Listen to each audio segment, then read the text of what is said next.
Vamos meditar na palavra do Senhor nessa noite. Eu quero convidar vocês em Filipenses, capítulo 4, e nós vamos meditar do verso 10 ao verso 23.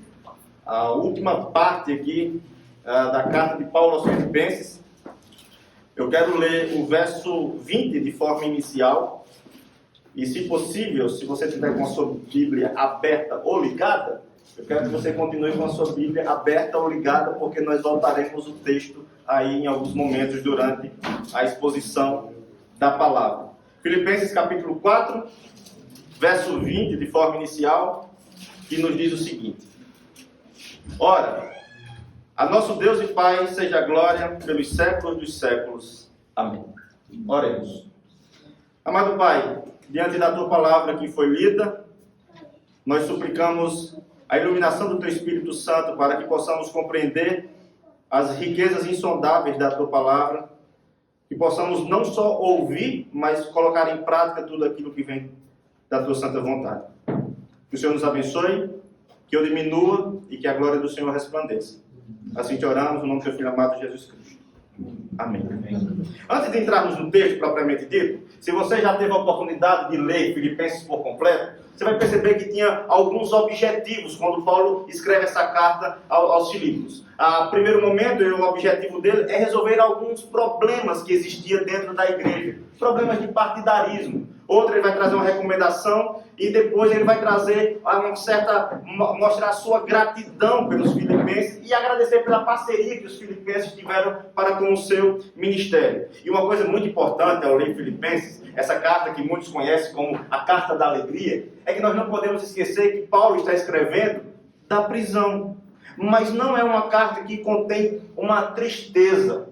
Não é uma carta que tem um desabafo da parte de Paulo. É uma carta que, quando nós olhamos, que tudo indica, nós encontramos alegria da parte de Paulo. É um homem que está preso, mas é um homem agora que escreve uma carta com um tom alegre e agradecendo aos filipenses por tudo que os filipenses tinham feito. E parece que tudo indica aqui, que quando nós começamos a perceber e ler por completo a carta, pela experiência de Paulo, ele tinha consciência que Deus tinha alegria para os santos em qualquer circunstância da vida. Interessante que Paulo, ele era o tipo de homem que ele não precisava ser paparicado para estar contente. Era o tipo de homem que não precisava ser bajulado para arrancar um sorriso do seu rosto. Porque Paulo, mesmo da prisão, ele começa a escrever essas linhas para aquela igreja e contém um tom de alegria, porque o seu contentamento vinha dos recursos espirituais que Cristo lhe provia abundantemente. E talvez se eu perguntasse aqui para vocês nessa noite, você quer ter uma vida alegre? Você quer ser contente? Você quer ter alegria? Com certeza todo mundo diria assim: claro, pastor, claro que eu quero alegria, claro que eu quero ter uma vida contente. E parece que muitas vezes contentamento para a gente, um coração grato diante de circunstâncias, é uma vida sem problemas, sem dificuldades. Mas a melhor pessoa para nos ensinar nessa noite o que é ter uma vida, um coração grato e contente, é Paulo. Por isso que nós precisamos perguntar para ele. Se nós realmente queremos viver de forma contente e grato, precisamos entender, Paulo, quais são os recursos que nós temos diante da palavra para ter essa vida.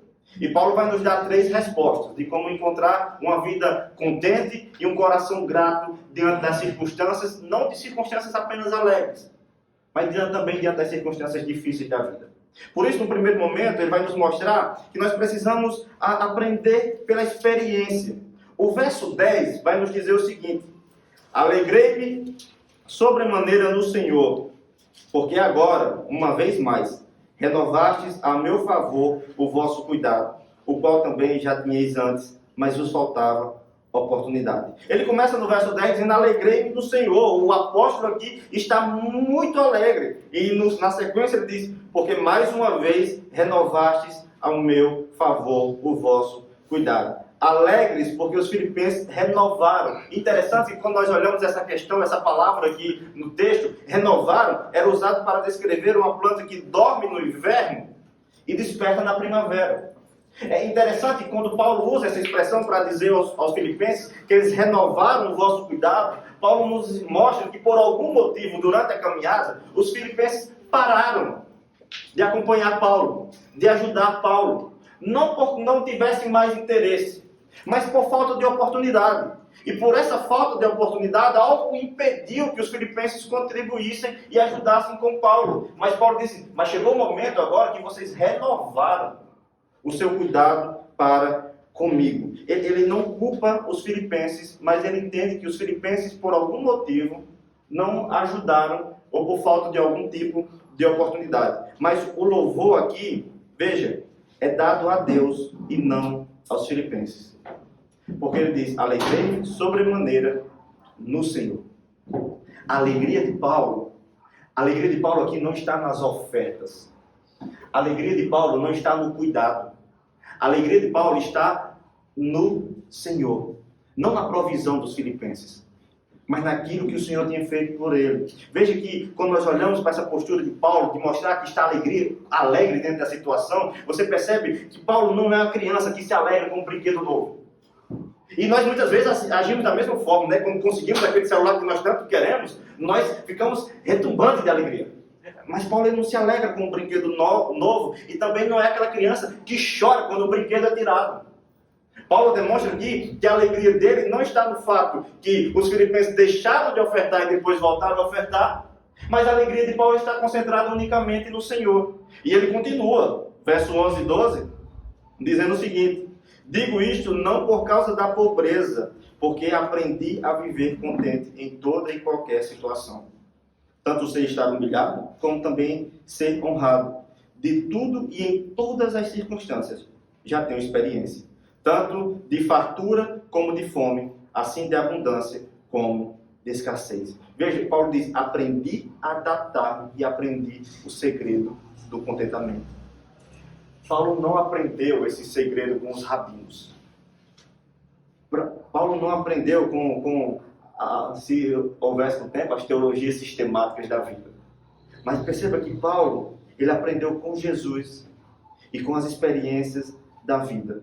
E perceba que primeiro ele aprendeu a se adaptar e a aceitar as condições que Deus lhe deu.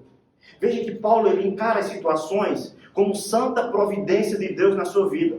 Ele encara os momentos difíceis e os momentos alegres como fruto da provisão do Senhor. O homem que foi humilhado, chicoteado, preso, sofreu, foi apedrejado, naufragou. E ele diz assim, eu aprendi a compreender que todas essas circunstâncias fazem parte da providência divina. Ele também aprendeu o segredo de viver contente.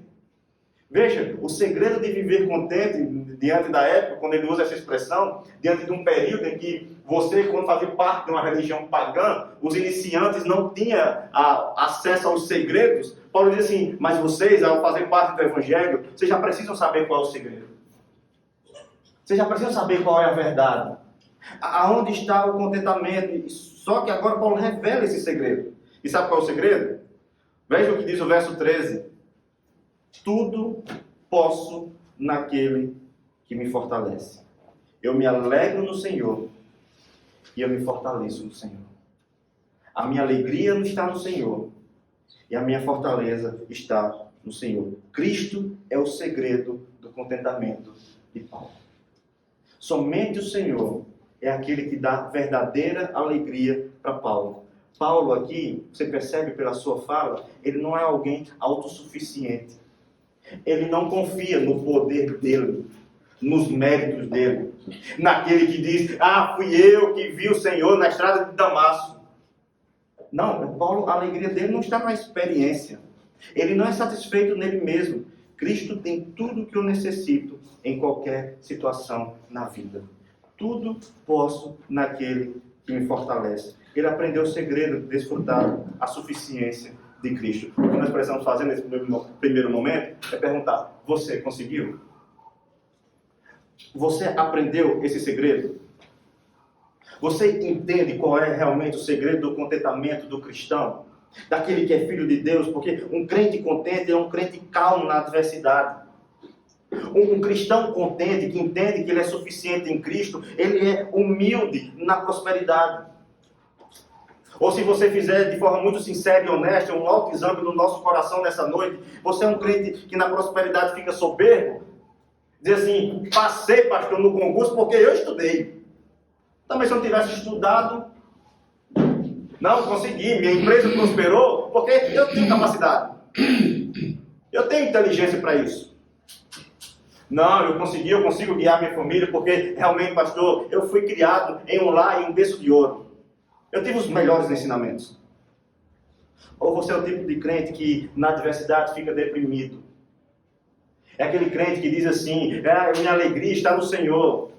E aqui eu não estou dizendo que é pecado o crente chorar, nem pecado o crente ter medo, nem pecado o crente sofrer, mas muitas vezes nós nos mergulhamos em depressão, ou mergulhamos em um estado deprimido, porque algo foi nos tirado. Porque nós não entendemos enxergar a provisão e a providência do Senhor nos momentos difíceis. Nós abrimos a boca e falamos com a boca cheia, dizendo, graças a Deus, foi bênção, o Senhor abriu a porta, fui promovido. Mas dificilmente conseguimos enxergar a boa mão do Senhor quando aquela promoção do trabalho não chega. Quando o aumento do salário não vem. Quando a doença chega na nossa casa. Quando o desemprego bate a porta. Nós só conseguimos ver a boa mão do Senhor muitas vezes quando a situação é favorável para as nossas vidas. A saúde está perfeita, o salário está dando para um mês inteiro. E isso é bênção do Senhor. Mas dificilmente nós olhamos para a doença e em algum momento difícil, uma porta que foi fechada, algo que não aconteceu, e dificilmente nós temos coragem de dizer, é bênção do Senhor e é provisão do Senhor para a nossa vida. Sabe por quê? O que nós precisamos tomar muito cuidado é que a nossa alegria pode estar no lugar errado. A nossa alegria pode estar no dinheiro. A nossa alegria pode estar na saúde da nossa família. A nossa alegria está na conquista de um novo bem.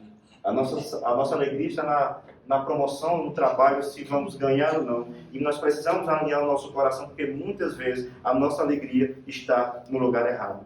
A alegria de Paulo não estava nas ofertas dos filipenses, nem no cuidado, mas em primeiro lugar estava no Senhor. Se alegra com as bênçãos de Deus. Porque nós muitas vezes esquecemos essa realidade. Nós nos alegramos com as bênçãos de Deus, mas nós não nos alegramos com o próprio Deus. Nós muitas vezes dizemos assim, Maranata, hora vem Senhor Jesus, e nós queremos ficar mais perto do Senhor. E eu pergunto, por que você quer ficar mais perto de Deus?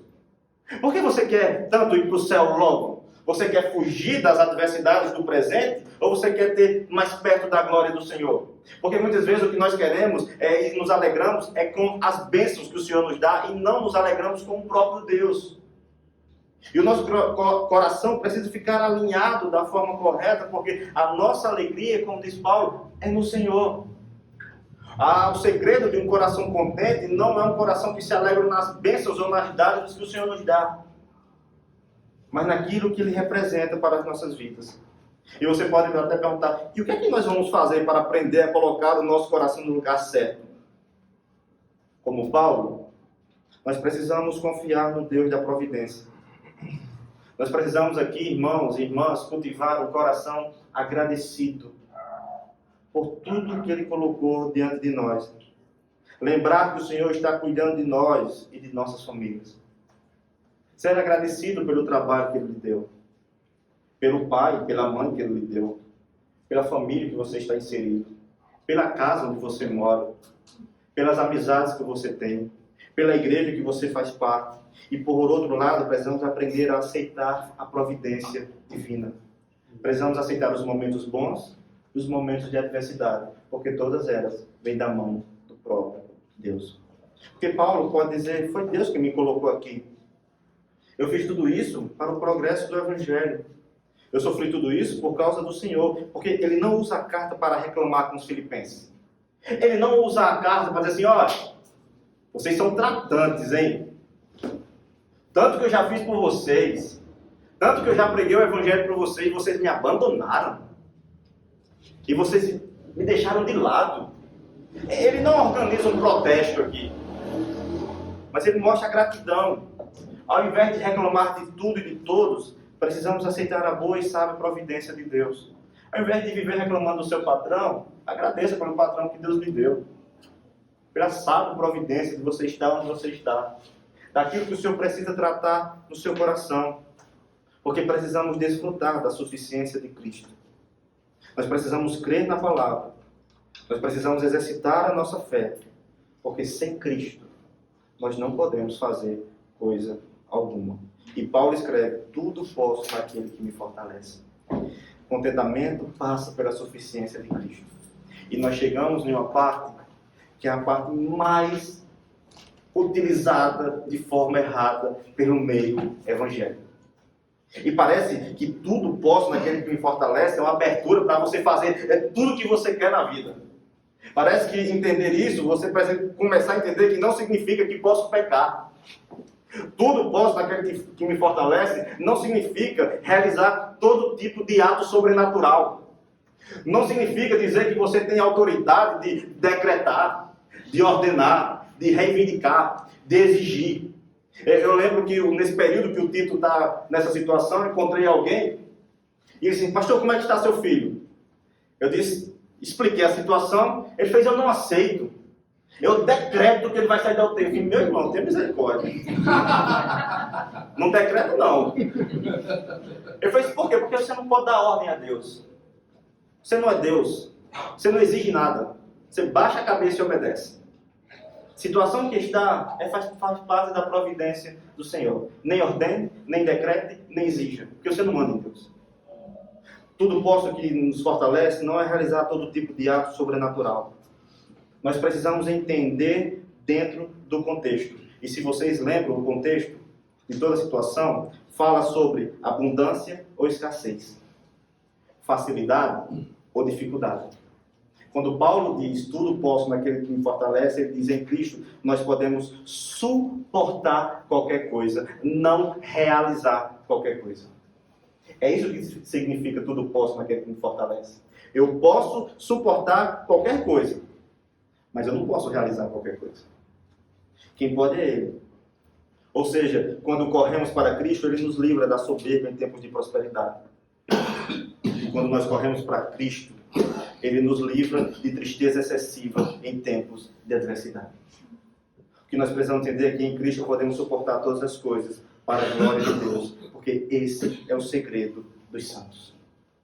Mas Ele vai nos dar um segundo recurso, de um coração grato e de um coração contente.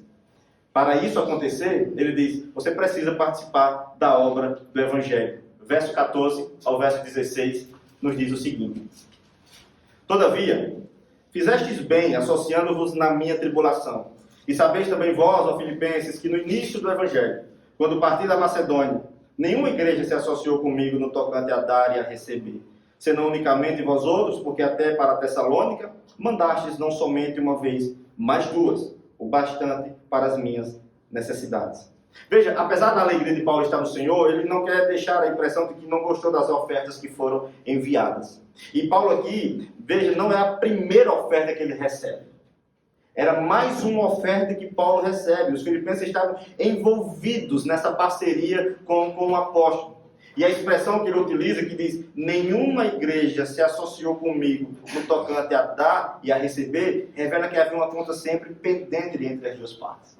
É como Paulo está dizendo o seguinte: Paulo ministra o Evangelho, e eles levantam a oferta para o sustento de Paulo. Paulo prega o Evangelho, anuncia o Evangelho, e de contrapartida, as igrejas o mantêm na caminhada cristã e naquilo que ele precisa para se manter de forma física. É uma expressão que ele utiliza de dar e receber, no sentido que ele ministra o Evangelho e eles levantam a oferta para cuidar do sustento de Paulo. Mas o que é uma oferta? E como nós devemos enxergar as nossas contribuições, ele vai nos mostrar do verso 17 ao verso 19, quando ele nos diz: não que eu procure o donativo, mas o que realmente me interessa é o fruto que aumente o vosso crédito. Recebi tudo e tenho abundância. Estou suprido, desde que Epafrodito me passou às mãos o que me veio de vossa parte como aroma suave, como sacrifício aceitável e aprazível a Deus. E o meu Deus, segundo a sua riqueza em glória, há de suprir em Cristo Jesus cada uma de vossas necessidades. Veja que Paulo aqui ele é cuidadoso. Veja a questão, não é que os filipenses deveriam fazer o que as outras igrejas não estão fazendo. Mas como nós olhamos aqui, ele não quer que olhe para Paulo como um ambicioso. O que temos aqui é que Paulo estava suprido. E a questão é o bem dos crentes que ofertam. E ele fala da natureza da oferta cristã. Porque se você olhar para o texto, para Paulo, a oferta é um investimento. Porque ele diz, mas o que realmente me interessa é o fruto que aumente o vosso crédito. Paulo não é o primeiro a falar isso. Porque se nós olhamos Salomão em Provérbios, Quando o Senhor, na NVI, na versão NVI, diz assim: o generoso prosperará, quem dá alívio aos outros, alívio receberá. Interessante que a oferta para Paulo é também adoração, porque ele diz: o que me veio de vossa parte como aroma suave, como sacrifício aceitável e aprazível a Deus. E quem pratica de forma correta, isso gera créditos, porque ele diz: e o meu Deus, segundo a sua riqueza em glória, há de suprir em Cristo Jesus cada uma de vossas necessidades. Veja, repartir com os que labutam a causa do Senhor é plantar na causa do Senhor. Um coração grato é um coração que participa da obra do Evangelho. Um coração que demonstra contentamento, ele participa da obra do Senhor. O Senhor promete suprir as necessidades daqueles que suprem as necessidades dos seus servos. O Senhor diz assim: eu vou cuidar daquele que cuida da obra do Evangelho. E veja como é que o Senhor faz, porque o texto diz: ele faz segundo a sua riqueza em glória. Veja, Deus não vai tirar um pouco do muito que tem. Sabe, na hora que muitas vezes nós vamos ofertar, nós pensamos assim: o que é que está sobrando aqui? Se sobrar, vou ajudar na causa do Senhor. E às vezes até dizem: Senhor, não sobrou nada. Mas o Senhor entende, né? O Senhor compreende a situação desse mês. Esse mês apertou, a gasolina subiu. Aí acho que o Senhor estava preparado para isso, né? Ele pensa que o Senhor foi pego de surpresa com o aumento da gasolina. Mas o Senhor, nosso Deus, ele não tira do pouco que tem, do muito. Mas veja que ele, segundo a sua riqueza em glória. Muitas vezes tiramos daquilo que não nos faz falta. Queremos ofertar com aquilo que está sobrando muitas vezes. Mas o nosso Deus não. Ele oferta segundo a sua riqueza e glória. A ideia de Cristo aqui é de proporção. Porque o verso 20, ele vai dizer o seguinte: ora, o nosso Deus e Pai, seja a glória pelos séculos dos séculos. Amém. Veja que ofertar é adoração. Contribuir é um ato de adoração do coração do cristão. Muitas vezes nós não temos uma vida contente porque o nosso coração é mesquinho, é orgulhoso, é soberbo, ao ponto de acreditar que nós não precisamos contribuir para a causa do Evangelho. Mas o que Paulo diz é que o Senhor faz segundo a sua riqueza em glória. Que ofertar, contribuir, é uma atitude de gratidão do coração, entendendo que tudo que o Senhor fez por nós é uma atitude de louvor ao Senhor. Veja, a doutrina não é algo frio. Sempre que ela habita a sua mente, ela deve gerar adoração. Por isso, quando Paulo diz isso no verso 20, ora, o nosso Senhor Deus e Pai, seja a glória pelos séculos dos séculos. Ele entende que quando você compreende o que é o Senhor, o que é a vontade de Deus, isso leva o seu coração à adoração. E é assim que ele orienta os filipenses como devem viver. Vocês precisam ser participantes da obra do Evangelho. E se olharmos para as nossas vidas nessa noite, será que é como vivemos? Será que aquilo que compreendemos da palavra gera adoração nos nossos corações? Será que você gosta de estudar? Você faz isso com um propósito de adoração? Se você gosta de estudar, você faz isso com qual propósito? De ter mais conhecimento? E aqui eu não sou contra estudar, não. Tem que estudar, tem que se alimentar. Não sou do tipo que a letra mata e o espírito vivifica. Não sou dessa linha, não. Não sou, né, Rafael?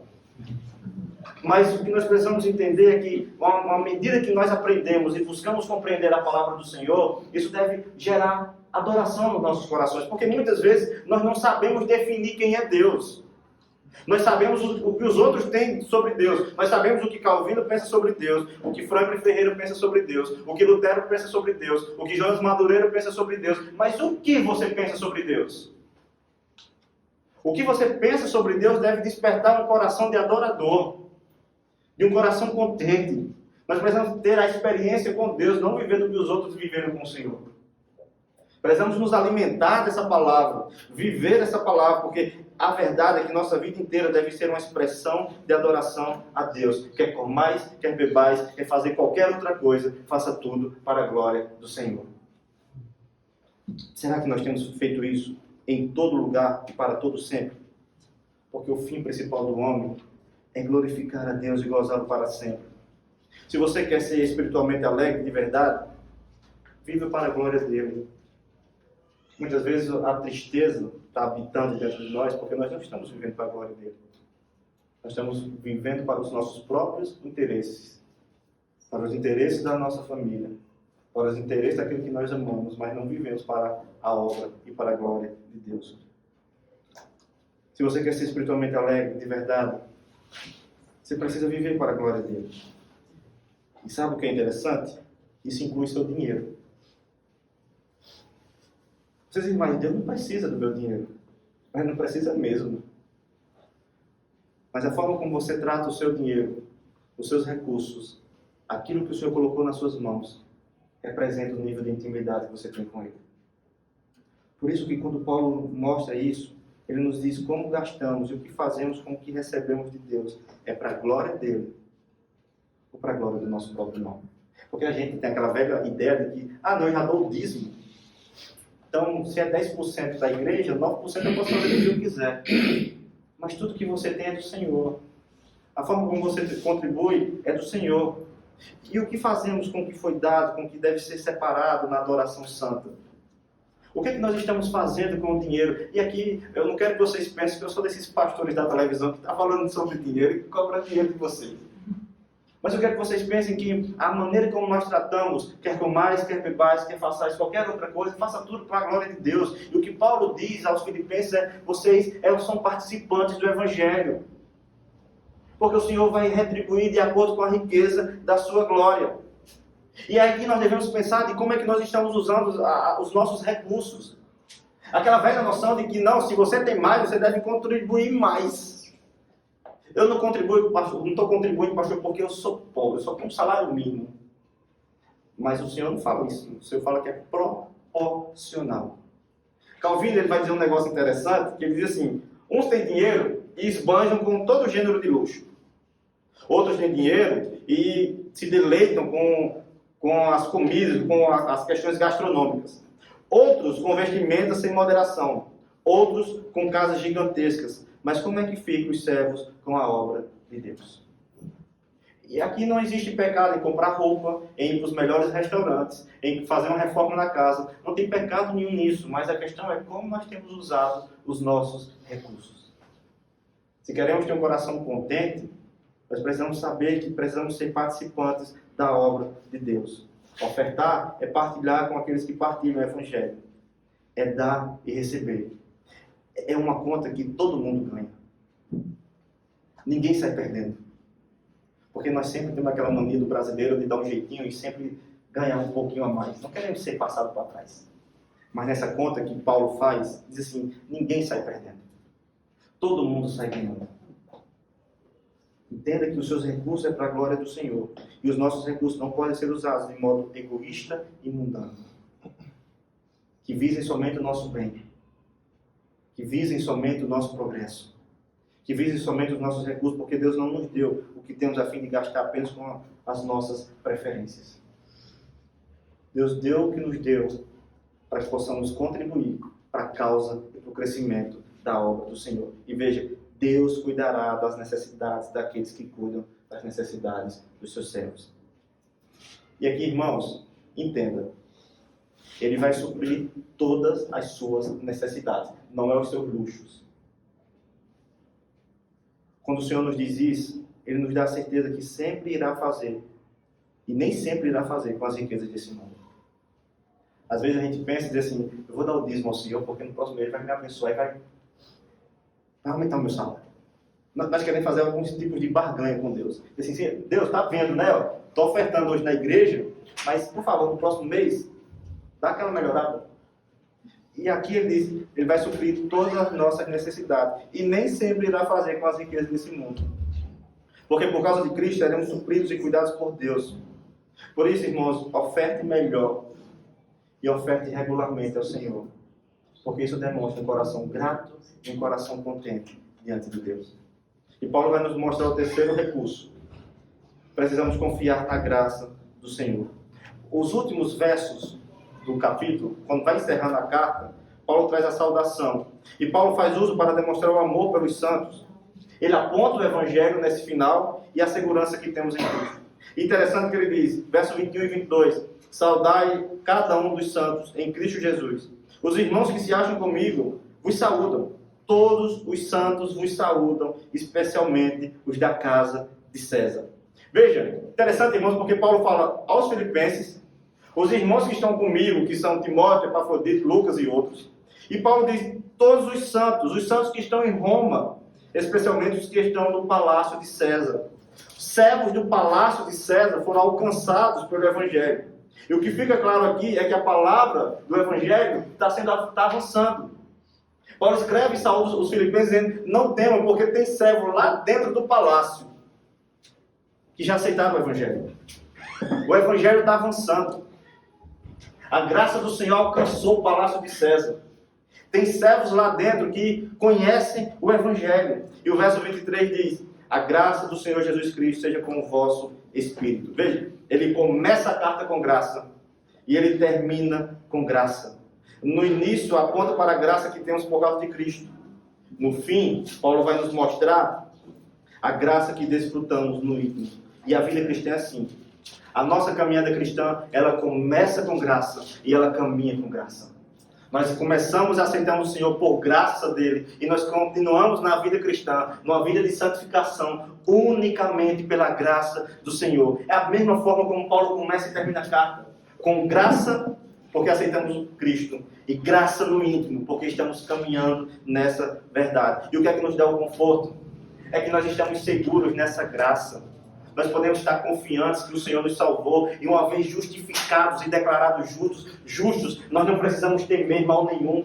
Isso nos leva a entender que nós não precisamos temer o dia da nossa morte, porque a graça nos alcançou. Tem muito cristão que anda com medo daquele dia, diz assim, pastor, quando chegar o dia do julgamento, que passaram os meus pecados no telão, misericórdia. Eu falei, meu irmão, seja menos Hollywood.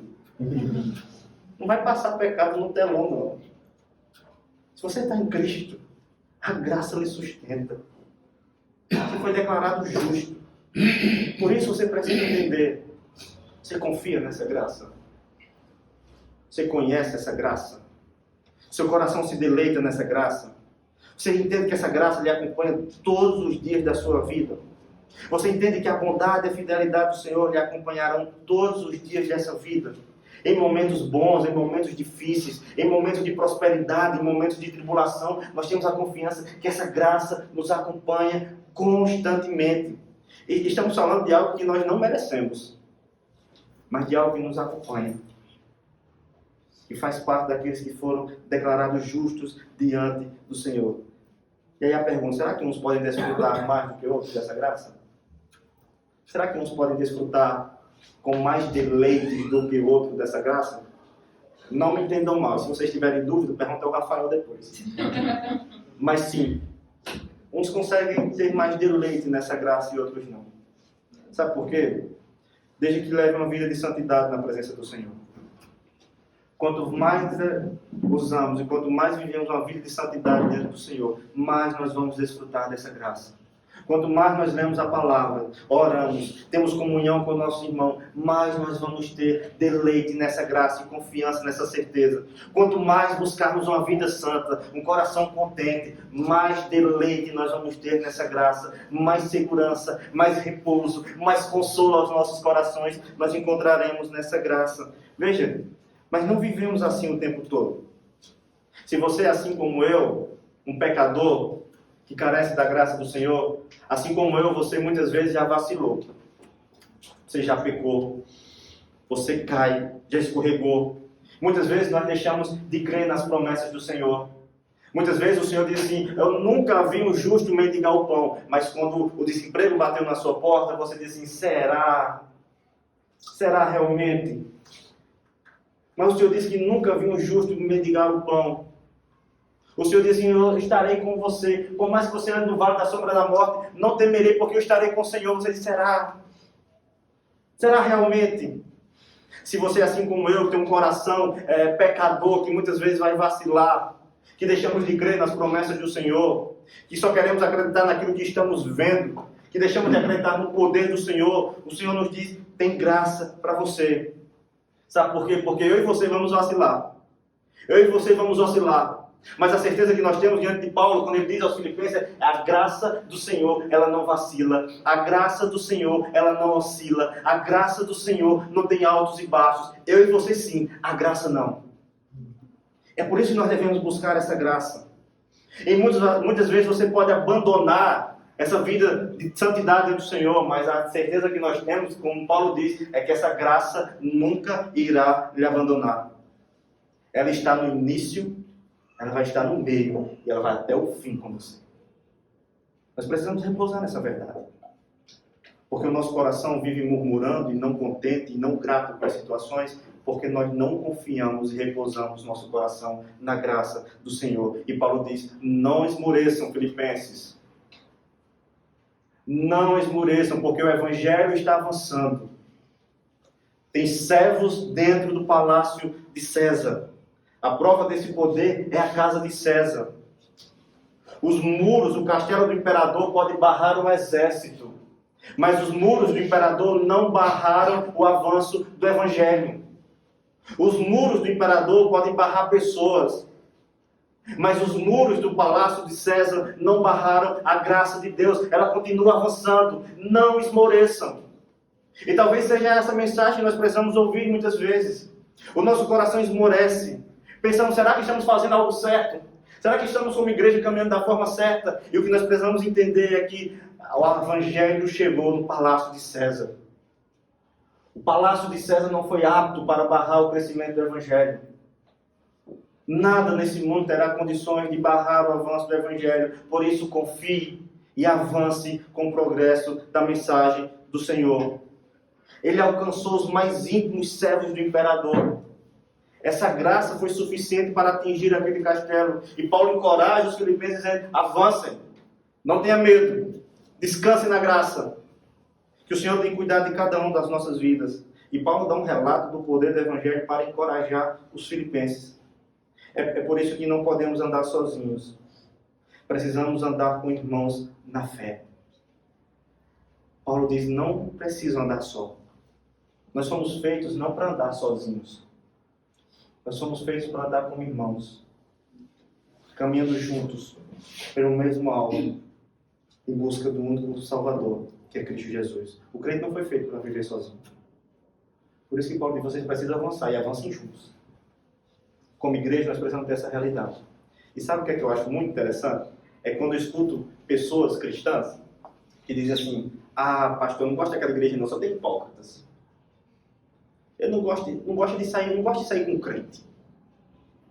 Eu falei, mas irmão, você acha que no céu vai ter o quê? Porque se lá só vai ter crente, como é que você não gosta de conviver com eles agora? Não, precisa ser crente em casa. Aí lê uma Bíblia, junto ali, dá um livrinho, assiste um vídeo no YouTube, e aí vai ser crente em casa. Como? Não existe essa realidade nas Escrituras. Não existe essa realidade para Paulo. E não existe essa realidade do Evangelho. Paulo encoraja os filipenses e diz, vocês precisam caminhar juntos na graça, mas juntos, rumo ao alvo, sabendo que nem o castelo de César foi capaz de barrar o Evangelho. Mas vocês precisam caminhar. Nós carecemos de exemplos vivos e próximos do poder do Evangelho. E Paulo dá um exemplo vivo do poder do Evangelho, que avançou dentro do palácio de César. E encoraja o povo a avançar nesse mesmo sentido. O Evangelho deve reinar não só na casa do imperador, mas esse Evangelho, ele deve reinar nas nossas casas. Se queremos ter uma família contente e grata, é esse Evangelho da graça que precisa reinar em nossas vidas e em nossos lares. Porque se ele estiver em ação, se esse Evangelho estiver em ação nessa igreja, se esse Evangelho estiver em ação nos corações de cada um que aqui está presente, nós teremos provas externas. Seremos santos até mesmo na casa de César. Seremos santos até mesmo na Babilônia. Seremos santos até mesmo em Ribeirão Preto. Seremos santos até mesmo em Roma. E se esse Evangelho reina nos corações dos irmãos, nós teremos exemplos vivos do lado de fora. Sabe por quê? Nós vamos amar os santos de Deus. Entendendo que você tem uma família de fé espalhada por toda a terra. Você pode até estar distante da sua família biológica, mas você está muito próximo da sua família da fé. E você precisa amá-lo. Nós precisamos de um cristianismo mais afetuoso, mais amoroso, e saber que precisamos um dos outros, que a nossa caminhada não é uma caminhada sozinha. Frieza e distanciamento são péssimos sinais de vida espiritual. Ficar triste em alguns momentos, eu até entendo. Mas um crente que vive murmurando, se lamentando, e é só desgraça. Se você conta um problema, tenha certeza que ele tem um problema maior na vida dele para contar. Isso é sinal de uma péssima vida espiritual. Se nós estamos, esse evangelho está reinando no nosso coração. Nós vamos ter exemplos externos. Por isso, resolva amar os seus irmãos na fé. Abra a sua casa. Esteja disposto a visitar. Ame os seus irmãos, daqueles que irão passar a eternidade ao seu lado.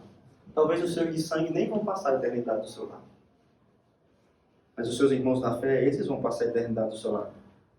Porque quem vive assim nunca fica sozinho quando a necessidade chega. Por isso, irmãos, que vocês possam entender a beleza do Evangelho. Que esse Evangelho possa ser vivo na casa de vocês, dentro dessa igreja, sabendo que com um coração contente, com um coração alegre, um coração grato, ele participa da obra do Evangelho. Ele entende a providência divina em cada e qualquer situação. Ele não se alegra apenas em momentos felizes, mas ele se alegra também nas adversidades da vida que o Senhor coloca. Porque muitas vezes o Senhor está lapidando o nosso ser. Possamos nos apropriar dos recursos que Paulo nos dá. E que o seu contentamento não seja no dinheiro, nas circunstâncias, nem naquilo que você pode conquistar com o seu braço forte, mas que o seu contentamento ele passe pela suficiência de Cristo. Vamos orar. Senhor nosso Deus, nós somos falhos, pecadores, mas sabemos de um Deus que é forte, que tem poder para mover os nossos corações. Que o Senhor nos ajude a viver, a ser contente em toda e qualquer situação, sabendo que no Senhor nós podemos suportar qualquer coisa, não realizar. Mas é o Senhor que nos sustenta, que guia nossos passos. E que possamos entender, ao sair daqui nessa noite, que essa graça que habita dentro de nós, ela deve conduzir os nossos passos a fazer qualquer coisa e a usar os nossos recursos para a glória do Senhor. Nos usa, nos transforma, quebranta o nosso ego, para que possamos viver a cada dia de acordo com a tua santa vontade. Assim te oramos, em nome do teu Filho amado Jesus Cristo. Amém. Amém. Irmãos, Deus abençoe a todos. Amém.